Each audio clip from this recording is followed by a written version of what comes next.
तो बेटा next property है हमारी मेटेलिक नेचर। बेटा मेटेलिक नेचर क्या होता है कि जो हमारे मेटल्स होते हैं कैसे होते हैं, वो हार्ड होते हैं नेचर में, लस्ट्रस होते हैं, उनकी टेंसाइल स्ट्रेंथ काफी ज्यादा होती है, दे आर गुड कंडक्टर्स। तो बेटा ये सारी प्रॉपर्टीज हम क्या बोलते हैं, इनको मेटेलिक कैरेक्टर।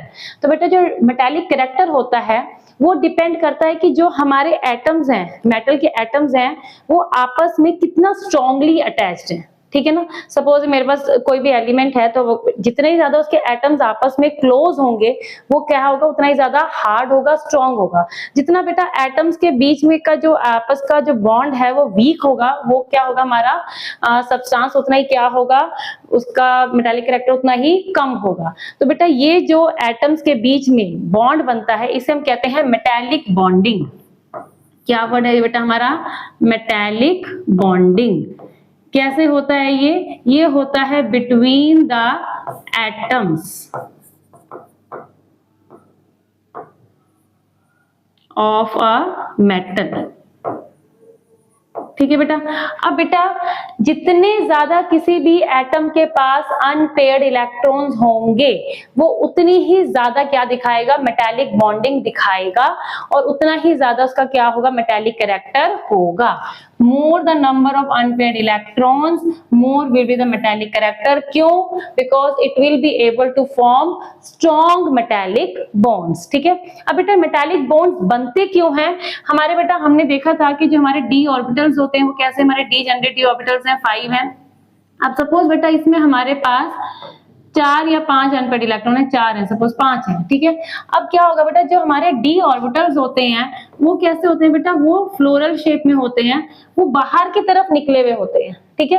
तो हमारे इलेक्ट्रॉन क्या कर रहे हैं, इधर इधर घूम रहे हैं, बाहर की तरफ ही घूम रहे हैं।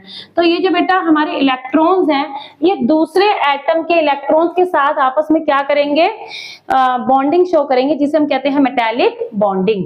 तो जितने ज्यादा अनपेयर्ड इलेक्ट्रॉन्स होंगे उतने ही हमारे क्या होंगे, एटम्स क्या करेंगे, दूसरे एटम्स के साथ मेटालिक बॉन्डिंग शो करेंगे, और उतना ही हमारा मेटालिक कैरेक्टर ज्यादा होगा।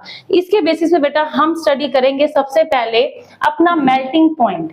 तो बेटा ये हमारे पास एक ग्राफ है जिसमें हमारे पास बेटा इधर दे रखा है मेल्टिंग पॉइंट डिग्री सेल्सियस में, और यहाँ पे बेटा हमारे पास है डिफरेंट ग्रुप्स। तो बेटा इस ग्राफ में जो मेरी ब्लैक लाइन है ये रिप्रेजेंट कर रही है बेटा मेरी 3D सीरीज को। किसको रिप्रेजेंट कर रही है, मेरी 3D सीरीज को। रेड लाइन जो बेटा वो रिप्रेजेंट कर रही है मेरी 4D सीरीज को, और जो ब्लू लाइन है वो रिप्रेजेंट कर रही है बेटा मेरी 5D सीरीज को। तो बेटा हम एक बार 3D का ट्रेंड देखते हैं, क्योंकि हमें ज्यादातर क्वेश्चन हमें 3D के ट्रेंड पर ही आते हैं। तो बेटा जैसे जैसे देखो यहाँ पर सबसे पहली बात जो हमें दिख रही है वो क्या दिख रही है कि जो मेरा मेल्टिंग पॉइंट है वो स्कैंडियम से क्रोमियम की तरफ जाते हुए इंक्रीज हो रहा है। This is my scandium. Scandium से जब मैं क्रोमियम की तरफ जा रही हूँ तो मेरा मेल्टिंग पॉइंट क्या हो रहा है बेटा, इंक्रीज हो रहा है। क्यों हो रहा है ये इंक्रीज, क्योंकि बेटा मेरे जो नंबर ऑफ अनपेयर्ड इलेक्ट्रॉन्स हैं वो क्या होते जा रहे हैं, इंक्रीज होते जा रहे हैं। जब मेरे number of unpaired electron increase होंगे तो क्या होगा बेटा, मोर मेटालिक बॉन्ड्स बनेंगे।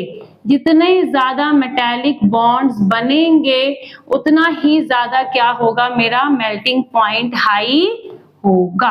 इसीलिए बेटा हमारे क्या हो रहा है, स्कैंडियम से क्रोमियम की तरफ जाते हुए हमारा मेल्टिंग पॉइंट क्या हो रहा है, इंक्रीज हो रहा है। क्योंकि स्कैंडियम में हमारे पास क्या है बेटा, 3D1 है।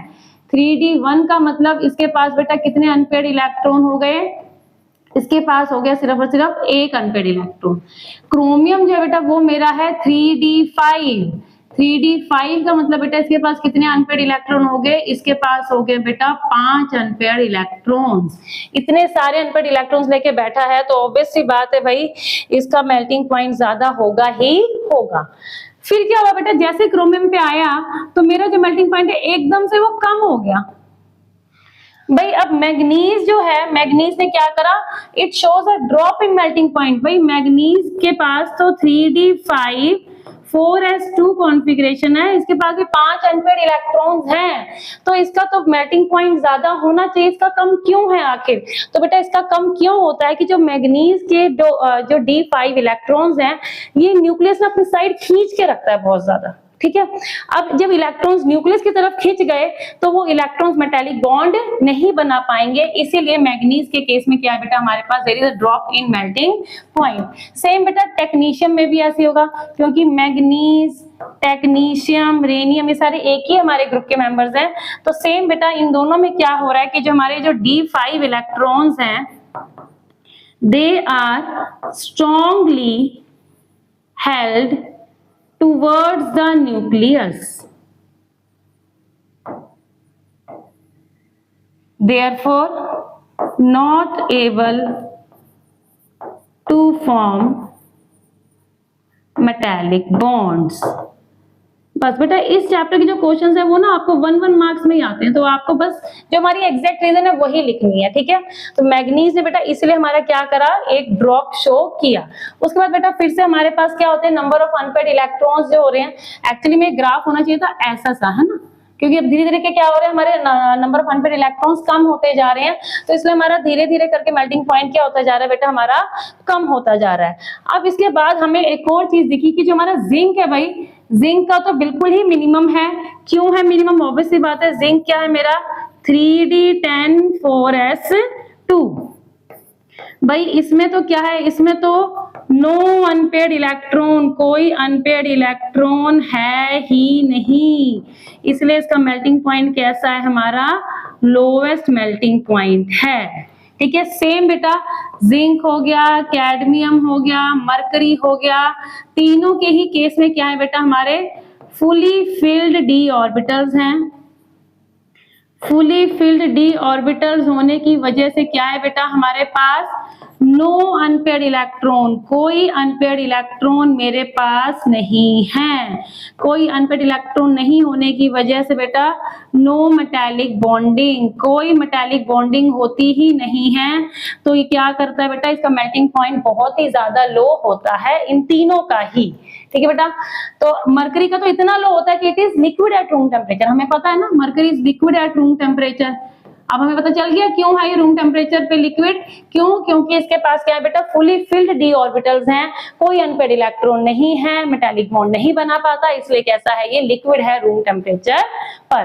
तो बेटा ये कुछ कुछ चीजें हैं, कुछ कुछ क्वेश्चंस हैं जो कि हमें इस टॉपिक में से आ सकते हैं। क्या मेन क्वेश्चन आते हैं कि क्यों हमारा इंक्रीज हो रहा है 3D सीरीज में, जब हम जा रहे हैं तो क्यों हो रहा है, क्योंकि हमारे अनपेयर्ड इलेक्ट्रॉन्स इंक्रीज हो रहे हैं। फिर एक इंपॉर्टेंट क्वेश्चन मैग्नीज के ऊपर आता है कि मैग्नीज के पास 5 अनपेयर्ड इलेक्ट्रॉन्स है, फिर भी उसका मेल्टिंग पॉइंट कम है, तो क्यों है, क्योंकि इसके जो इलेक्ट्रॉन्स है they are strongly held towards the nucleus. फिर उसके बाद हमारे पास आता है कि जिंक का कम क्यों है, क्योंकि जिंक में क्या है बेटा, नो अनपेयर्ड इलेक्ट्रॉन, कोई अनपेयर्ड इलेक्ट्रॉन नहीं है, ठीक है। तो सबसे हाई मेल्टिंग पॉइंट किसका बेटा, हमारे पास टंगस्टन का है, ठीक है, पूरे के पूरे हमारे डी ब्लॉक पे।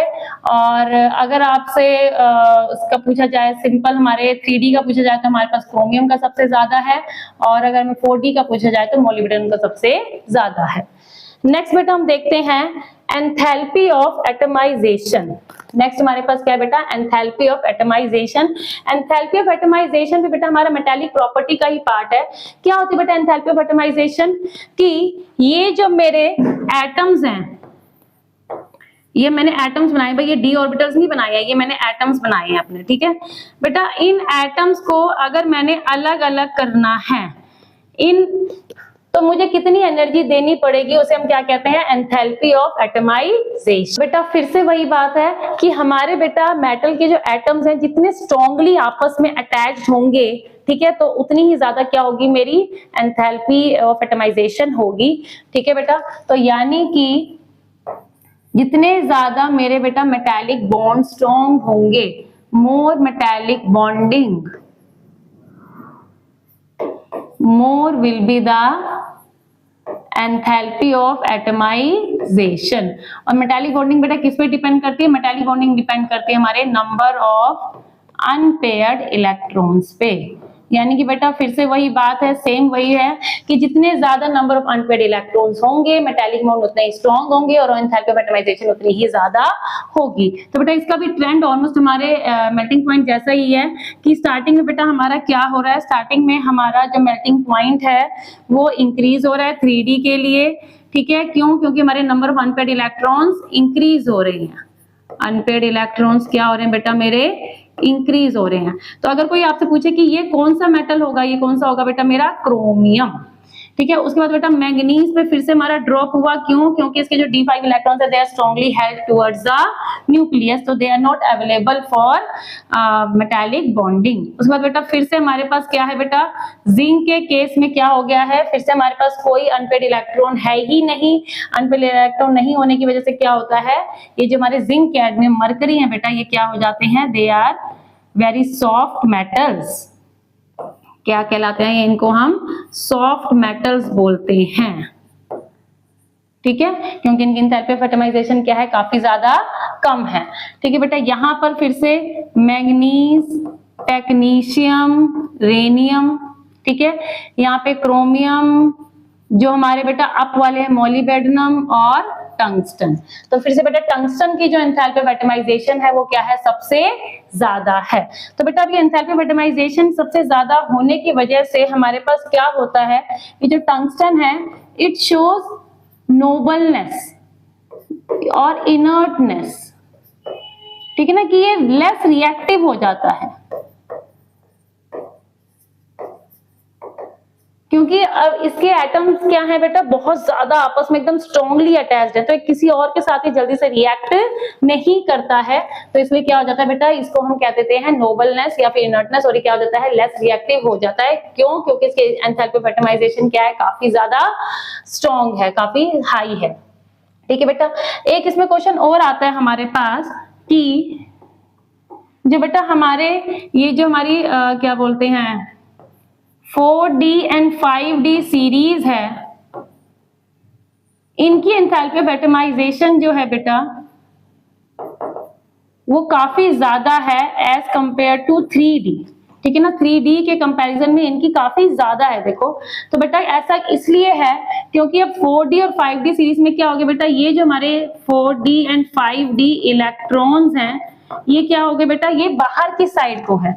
ठीक है, ये कहाँ है बेटा, आउटर साइड पर हैं। जितने ज्यादा ये आउटर साइड पर होंगे उतने बेटा क्या बनाएंगे, फ्रीक्वेंट मेटालिक बॉन्ड्स बनाएंगे। जितने ज्यादा मेटालिक बॉन्ड्स बनेंगे उतना ही क्या होगा बेटा, हमारा मेटालिक कैरेक्टर यानी कि एंथैल्पी ऑफ एटमाइजेशन ज्यादा होगी। तो बेटा अभी हमने अपने दो चीजें पढ़ी, क्या क्या देखी हमने, मेल्टिंग पॉइंट देखा, दूसरा हमने देखा एंथैल्पी ऑफ एटमाइजेशन। दोनों का ट्रेंड ऑलमोस्ट सेम है, दोनों का ग्राफ भी ऑलमोस्ट बेटा हमारे पास सेम है। ठीक है, दोनों ही कैरेक्टर किस पे डिपेंड करते हैं, नंबर ऑफ अनपेड इलेक्ट्रॉन्स पे। जितने ज्यादा नंबर ऑफ इलेक्ट्रॉन्स होंगे उतने ही ज्यादा मेटालिक बॉन्डिंग, उतने ही ज्यादा हमारा एंथैल्पी ऑफ एटमाइजेशन भी और मेल्टिंग पॉइंट भी। ठीक है बेटा, मेन एक्सेप्शन हमारी इसमें मैंगनीज की है। और यहाँ से एक और क्वेश्चन आता है कि जिंक, कैडमियम, मरकरी जो होते हैं सॉफ्ट मेटल्स हमारे क्यों कहलाए जाते हैं। ठीक है, और टंगस्टन जो है बेटा हमारा सबसे ज्यादा है, इसका मेल्टिंग पॉइंट भी सबसे ज्यादा है, एंथैल्पी ऑफ एटमाइजेशन भी सबसे ज्यादा है। क्यों? क्योंकि इसमें सबसे स्ट्रॉन्ग मेटालिक बॉन्ड्स होते हैं। ठीक है, इसका साइज भी सबसे बड़ा है एटम का, इलेक्ट्रॉन्स काफी बाहर को हैं। ये क्या करते हैं, बाहर वाले सारे इलेक्ट्रॉन्स आपस में मेटालिक बॉन्ड्स बनाते हैं, इस वजह से इसका मेल्टिंग पॉइंट और एटमाइजेशन एंथैल्पी काफी ज्यादा है। So it is all about your metallic character. अब हम बेटा अपने नेक्स्ट टॉपिक के ऊपर चलते हैं।